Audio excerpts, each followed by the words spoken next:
Tens of thousands of nationalists have marched through Warsaw to mark Poland's Independence Day, throwing red smoke bombs and carrying banners with such slogans as "White Europe of Brotherly Nations."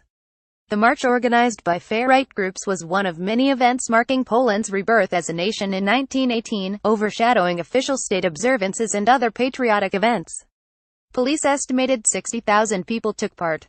Many were young men, some with their faces covered or with beer bottles in hand, but families and older Poles also participated. Those marching chanted "God, honor, country and glory to our heroes," while a few people also shouted xenophobic phrases like "Pure Poland," "White Poland" and "Refugees get out." Some participants marched under the slogan "We want God," words from an old Polish religious that the U.S. President, Donald Trump, quoted during a visit to Warsaw earlier this year. Speakers spoke of standing against liberals and defending Christian values. Many carried the national white and red flag as others set off flares and firecrackers, filling the air with red smoke. Some also carried banners depicting a falunga, a farright symbol dating to the 1930s. Farright marchers brandish banners depicting a red falunga, a farright symbol dating to the 1930s. Photograph Janek Skarzinski FBGT images. The march has become one of the largest such demonstration in Europe and drew farright leaders from elsewhere in Europe, including Tommy Robinson from Britain and Roberto Fiore from Italy. It also attracted a considerable number of supporters of the governing Conservative Law and Justice PiS party. State broadcaster TVP, which reflects the conservative government's line, called it a great march of patriots, and in its broadcasts described the event as one that drew mostly regular Poles expressing their love of Poland, not extremists. "It was a beautiful sight," the Interior Minister, Mariusz Błaszczak, said. "We are proud that so many Poles have decided to take part in a celebration connected to the Independence Day holiday." A smaller counter-protest by an anti-fascist movement also took place. Organizers kept the two groups apart to prevent violence.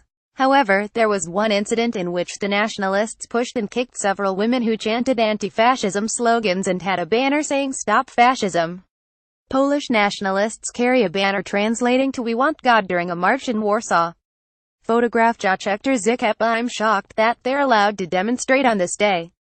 It's 50 to 100,000 mostly football hooligans hijacking patriotism," said 50-year-old Briton Andy Edels, a language teacher who has been living in Poland for 27 years. "For me it's important to support the anti-fascist coalition and to support fellow Democrats, who are under pressure in Poland today."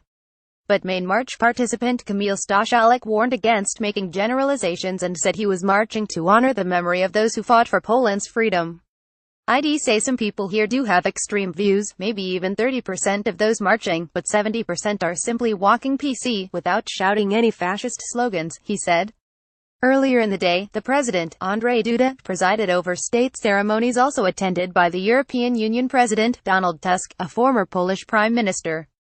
Tusk's appearance comes at a time when Warsaw has been increasingly at odds with Brussels because of the PiS government's controversial court reforms, large-scale logging in a primeval forest and refusal to welcome migrants. Relations between PiS and Tusk have been so tense that Poland was the only country to vote against his re-election as EU president in March.